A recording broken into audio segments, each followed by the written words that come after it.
Malam itu saya lagi teleponan sama mantan pacar saya. Bukan ngebahas mantan ya ini ya. Dia bilang lagi ngobrol-ngobrol enak, terus tiba-tiba dia bilang begini, Rio, ada cicak. Kata dia, hah, ada cicak? Oh iya iya, terus kenapa? Kamu buruan kesini, datang ke sini, usirin cicaknya. Kata dia, hah, datang ke tempat kamu kan udah malam. Iya, bukannya kamu kesini sekarang gitu. Terus saya bilang, hah, kenapa ya? Saya pikir ini ada apa yang salah, kenapa dia berpikiran seperti itu, ya kan? Nah, soalnya rumah saya sama dia tuh jauh banget gitu ya, sekitar mungkin 45 menit kali kalau saya datang ke sana, mungkin cicaknya udah nggak ada lagi gitu. Tapi dia langsung, oh, pokoknya kamu datang sini, datang ke sini. Aku panggil papa kamu lah di bawah gitu, terus suruh usir cicaknya. Enggak, pokoknya kamu datang sini. Eh, iya, udah malam kali gitu, aku bilang gitu kan. Terus dia bilang, dasar kamu bukan laki-laki. Terus tutup, jebret. Saya diam, saya merenung. Ini orang kenapa lebay banget ya? Saya pikir begitu. Kok kenapa dia bisa sampai begitu takutnya sama cicak sampai dia teriak-teriak seperti itu di malam hari? Ya, saya bisa ngerasain ketakutannya dia itu benar-benar luar biasa gitu. Tapi saya nggak pernah nangkap kenapa orang bisa sampai begitu takutnya terhadap suatu hal. Ya kan, sampai kayak ekstrim banget gitu ya, sampai kayak gitu. Nah, jadi semenjak saya mendalami tentang teknologi pikiran dan jiwa, ternyata saya ngelihat banyak banget kasus fobia-fobia seperti ini. Ya, jadi orang yang memiliki ketakutan yang sangat berlebihan, contohnya fobia tinggi, terus fobia ketinggian itu banyak ya, paling sering ya mungkin ya ketemu orang yang sering takut banget dengan tinggi gitu, ketinggian. Jadi kalau ngelihat salah satu sahabat saya kalau ke mall dia harus ngelihat dari pinggiran, apa, kalau jalan di yang eskalator itu dia harus di pinggir sebelah sana, nggak boleh yang ada kacanya. Kalau misalkan ada lift yang kaca dia sangat takut sekali. Ya jadi dia sangat-sangat takut dengan ketinggian. Ya ada yang seperti itu. Terus fobia yang lain misalkan yang tadi ya, fobia terhadap lubang-lubang kecil ya. Jadi kayak yang ada kemarin dulu pernah orang edit yang bentuknya tangan terus ada lubang-lubang-lubangnya gitu yang kayak penyakit gitu ya. Nah itu saking takutnya ya tadi, saya ketemu salah satu kenalan saya juga yang punya sakit itu. Terus bukan sakit ya, apa, fobia itu. Ya, kok sakit sih? Nah terus habis itu ada lagi yang sakit itu kan tangannya tadi ya, kalau dianya fobia. Nah terus ada lagi yang fobia kemarin tikus gitu ya, yang takut banget sama tikus. Fobia ular, ada juga yang sangat ekstrim takut sama ular. Terus ada lagi fobia, ini yang paling unik sih kemarin nih. Fobianya mirip Bang Fadli Jackson ya. Dia fobianya terhadap kejadian G30S PKI. Ya, karena waktu kecil dulu dia punya trauma sama omnya dipaksa nonton walaupun dia udah takut banget kata dia tapi dipaksain nonton akhirnya jadi fobia. Setiap kali dengar lagu Gugur Bunga dia langsung stres langsung kalau udah menjelang September ya itu dia udah panas dingin kata dia selalu sakit melulu demam tinggi.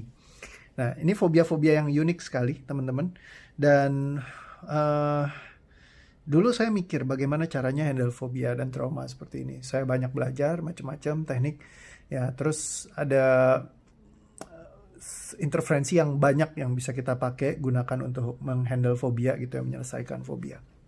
Ya, saya lakukan semakin hari semakin cepat ya di teknik NLP ada yang namanya fast phobia cure ya jadi buat membantu dengan cara yang cukup cepat untuk menyelesaikan fobia. Ya, terus ada lagi dulu saya pakai hipnoterapi, saya juga bantu beberapa sahabat saya ya buat sampai naik jadi dari fobia takut banget saya bantuin ya kurang lebih durasinya waktu itu sekitar 1 jam aja satu session ketemu ya udah clear semua fobianya dia waktu itu bukan hampir 2 jam lah. Ya, fobia tingginya itu muncul dari ketika kejadian dia ngelihat adiknya itu jatuh dari meja. Semenjak saat itu dia jadi takut tinggi. Gitu. Abis itu dia naik ke atas, saya langsung foto di atas balkon, dianya naik langsung lihat kayak gini ya, di atas balkon gitu, di lantai 2 di rumah saya. Di ujung pinggirannya, jadi di balkon tuh kan ada kayak ininya, saya suruh dia manjat di situ. Ya, terus dia langsung ngeliat ke atas gitu. Ya dia senang banget karena dia ngerasa ya feel very liberated, kayaknya bebas sekali gitu. Ya, jadi itu salah satu pengalaman saya dengan fobia. Ya, ketakutan orang yang begitu mendalam yang akhirnya bisa dilepaskan. Nah, terus juga setelah saya belajar fast phobia cure, saya juga mempercepat lagi ya tekniknya. Jadi kayak bisa dalam waktu yang singkat juga untuk melepaskan fobia. Ya, terus tapi saya jarang pakai teknik itu ya karena menurut saya agak-agak em, unik ya. Jadi saya pakai yang beberapa teknik lain yang juga sangat memudahkan, misalkan kayak di collapsing anchor, ditabrakan ya, fobianya jadi nggak takut lagi misalnya. Terus terakhir saya fobia yang lain yang saya handle, saya mulai adaptasi dengan teknik yang baru. Ketika pakai teknik yang baru, butuh sekitar 5 menitan waktu itu. Ya 5 sampai 10 menit buat bantuin. Dan langsung bisa. Waktu itu saya barengan sama Cidewi ya waktu itu. Habis selesai fobia tinggi, langsung naik di atas Flying Fox besokannya. Jadi orang yang fobia tinggi total, takut sama tinggi, langsung habis itu naik Flying Fox, langsung dites uji coba. Ada videonya waktu itu pernah saya upload di Facebook saya. Ya, jadi langsung dia tes sendiri gitu ya. Itu seru banget, pengalaman yang luar biasa. Nah, habis itu developing lagi, ya waktu itu mungkin 5 sampai 10 menit lah. Terakhir itu fobia yang cepet yang saya handle itu, saya lupa berapa menit ya. Itu fobia tikus ya sama Pak Wawan. Itu juga cepet banget. Mungkin nggak sampai sekitar 5 menitan juga. Tadi fobia lubang, ya lubang-lubang kecil itu kurang lebih dari awal dia kasih tahu kok fobia lubang bisa gak dilepaskan. Oke, kita lepaskan ya, 7 menit. Memang susah sih ngalahin rekor sendiri ya. Mungkin kalau dimasukin rekor dunia, boleh dibilang saya nggak tahu sih, saya nggak pernah dengar ada yang lebih cepat apa enggak gitu ya, handle seperti ini. Tapi boleh saya bilang ini termasuk hal yang cepat banget untuk handle fobia. Dan juga trauma juga sama ternyata. Gimana sih fobia dan trauma itu muncul? Sebenarnya fobia trauma itu muncul dari sebuah peristiwa di masa lalu ya, yang kita mungkin ingat, bisa juga kita nggak ingat. Nah, dan peristiwa ini itu melibatkan intensitas emosi yang sangat tinggi ya, sehingga akhirnya terkunci di dalam bawah sadar kita, masuk di dalam tubuh kita, tersimpan. Nah, ketika kita lepaskan ya secara total, dia akan sangat ringan sekali, tidak ada rasanya sama sekali. Bahkan tadi pertama ngelihat satu gambar aja handphonenya udah mau dilempar gitu ya, saking dia geli banget gitu. Tapi setelah dilepaskan benar-benar ringan banget, dan abis itu dilihat semua gambar-gambarnya, nggak masalah, selfie foto, kasih lihat saya gini, semuanya saya lakukan dari Zoom.